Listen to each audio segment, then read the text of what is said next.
What's up, Gathering? How are you guys doing? Thank you for being part of this group. Thank you for being part of my life. Thank you for allowing me to speak into your life. I'm so grateful that you're here. If you are, as always, present and accounted for, let me know if you're here on this live. If you're not, hit the hashtag replay. Let me know that you're engaging, because it matters to me, because I want to put out great content. I want to be able to help change your life, and I want to help pour into you and impart to you stuff that's going to impact you and impact those around you. So if you notice the title, it said Ninja Hacks, Ninja Life Hacks. Now, I go around a lot of times and I call myself a ninja. I actually do know martial arts, so that's actually partially true, maybe. I don't know ninjutsu, so but maybe one day you'll see me show on with the masks and stuff like that. But I don't own any of them, but they have a filter for that, so super excited about that. But here's the thing. So I wanted to give you 5 hacks on how to kill distractions for the season, how to kill distraction in your business, how to kill distractions in your relationships and things like that, because it will take you to the next level. It'll move you into something greater, because you're killing distractions where you can be present and you can be focused. Because here's what I know. Most of us are not focused or present in our life.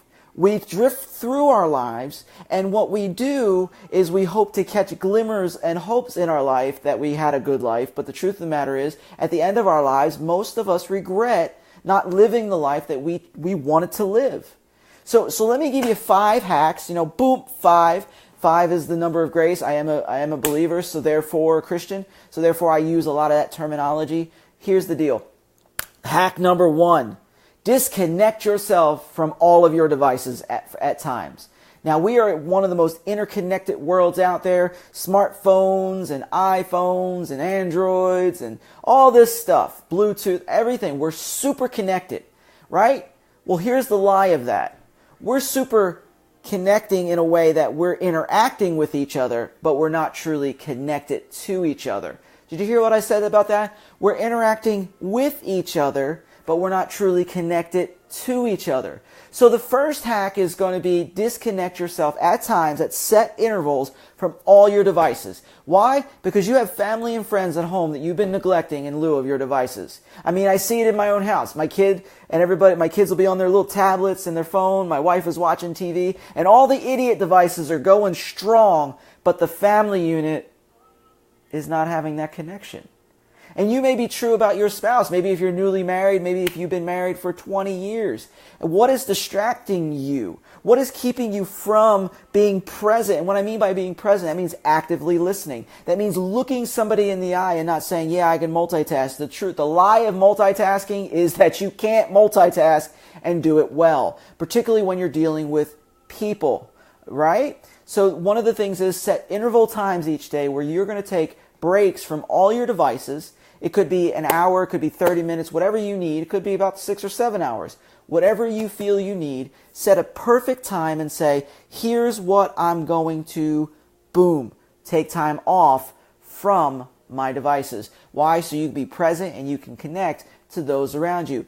Hack number 2. The second one is set boundaries for your focus. Set boundaries for your priorities. Set boundaries for your life. One of the things that I coach people on very often and very frequently is boundaries and creating them and how to enforce them.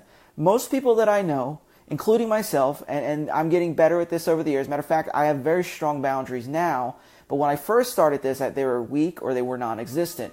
And I found that was the case of a lot of people. They have very weak or non-existent boundaries, and if they do have boundaries, they're weak and not enforced. So here's the deal. What are your priorities in life? Where are your priorities? And when you find these priorities, set those boundaries.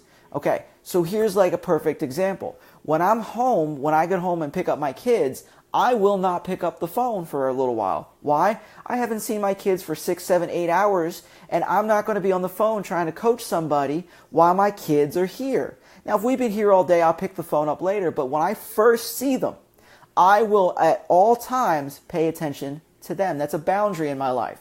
Another boundary is another thing where my priorities are, because my priorities is on my family. And this is how I've always been. Now, I work from, I'm an online nomad kind of thing. I'm a laptop, guy. So I'm trying to work and build things for you guys. And so here's the deal. If my kids come up to me anytime, I don't care what I'm working on. I'm looking over at the computer like you can see it, but I don't care what I'm working on. When that child comes to me, and I have an 11-year-old and I have a 6-year-old, when either child, and my wife the same way, I'm not going to tell you her age, when any one of those guys come to me, I stop what I'm doing and I turn to them and I'm present and focused in the moment. That's a boundary in my life. It means when they approach me, I never want them to believe that that is more important than them. So where are your boundaries? What boundaries do you have, and what do you need to enforce them? You need boundaries to protect your priorities, and that was the second hack. Number 3, practice closed door policies. Okay, this goes into business, but I want to pull it into here. Why? Because people have access to you during text, during instant messenger, during all these things, right? Whenever you're trying to be present, whenever you're trying to do and focus on what you're doing and distractions coming, have a closed door policy. Turn your messenger off. Delete it from your phone for a while. Whether for the day, for whatever many hours you need.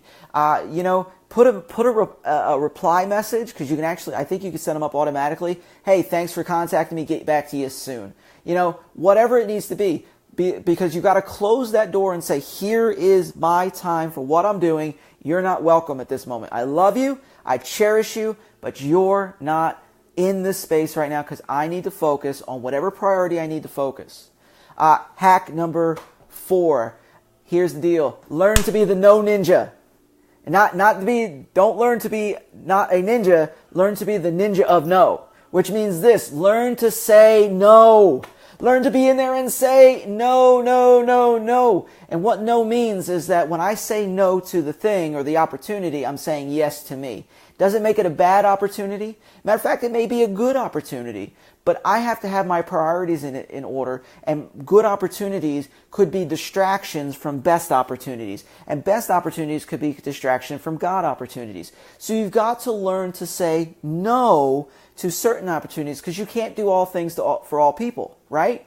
And some of us are doormats where we get walked all over, and then we're bitter that people are walking on us. So you've got to learn the practice of no. Some of you are great at it already. I've had to learn from it. When I was growing up, even into my early 20s, late 20s, I was a people pleaser. Then I've worked really hard over the last 10 years because I'm going to be 40 this coming year. I mean, my gosh, right? Do you see this face? This looks awesome for 40. So here's the thing. Hey, Grace, good to see you. Grace says, so hard for me to say no. I'm such a people pleaser. Okay, I was right where you are. Here's the deal with that, and I had just mentioned this, is when you say no to others, you're saying yes to you. The problem where people-pleasing comes in and the need for affirmation is that we get into this place where if we say no to somebody, we think they're going to hate us or they're going to think bad of us, and that freezes us. But the truth is, and here's what it is, you have a car. I'm assuming you have a car, unless you're driving a little bike to everywhere and work, but you have a car. What happens when that car runs out of gas? That car stops. It's no longer useful. Okay? Same thing with the oil. What happens if you never change your oil? The car seizes up and it dies. Let's say that is you. That is me. Let's say that is people.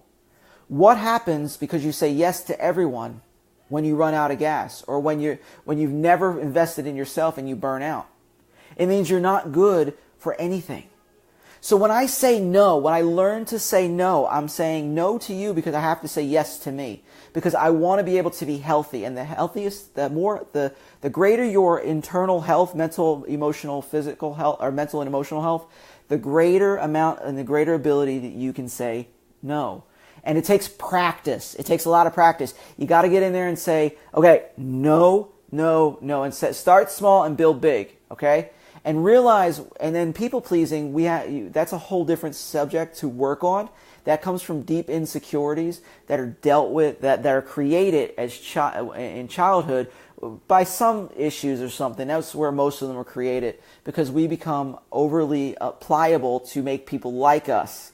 The truth of the matter is you're already liked, and there's a group of people that love you, And that's not going to change no matter what happens. So that's that. That was hack number 4. The last hack, you got to hit the pause button, guys. You got to hit the pause button. If you're just tuning in, hit replay, hashtag replay. Let me know in the comments. Let's have that interaction. Here's the last thing. Hit the pause, right? If you're in a good part of your song and you got some you hit the pause, right? Well, I want you to hit the pause on the distractions in life. And that pause could be, is just saying you're going to step out of your business. You're going to step out of your whatever you're doing, okay? Now, here's the big thing about this. Because we're so business and we're so driven, do. We're a bunch of human doings and we're not a bunch of human beings. Do you get the thing I'm saying? And one of the things is with this particular thing, you're hitting the pause on your human doings because your identity is not what you do. Your identity is who you are. And out of who you are, that's what you do. But here's the deal. Okay. I need to hit pause on my job. I need to hit pause on my ministry. I need to hit pause even on my family at times. And I need to say, okay, what am I going to do to work on me? What am I doing to invest in me? Because if I'm not investing in me, what isn't growing is dying. That's the end of the story. If you don't eat, you will die. If you don't exercise, you will get fat and you will die. I mean, that's the human body. It begins to shut down. I jumped all the way up to like 240 pounds at one point in my life, and my body started shutting down. And so I had to start getting in shape to get back to a place where I can even function better. And so here's the deal. You got to hit the pause button in your life so that you can work on you. Now, that's hard for some of us because some of us don't like to work on us. Some of us don't like to focus on us. But I'm going to tell you, if you truly want to make impact in other people's lives, you got to focus on you. You got to put in the effort and time to grow yourself, to invest in yourself, and to prevent burnout so that you can make the greatest impact in those that trust in you and trust you for the things that you provide. So guys, that was my 5 ninja hacks for you. I'm going to come up with more ninja hacks over the course. And much love. Talk to you soon.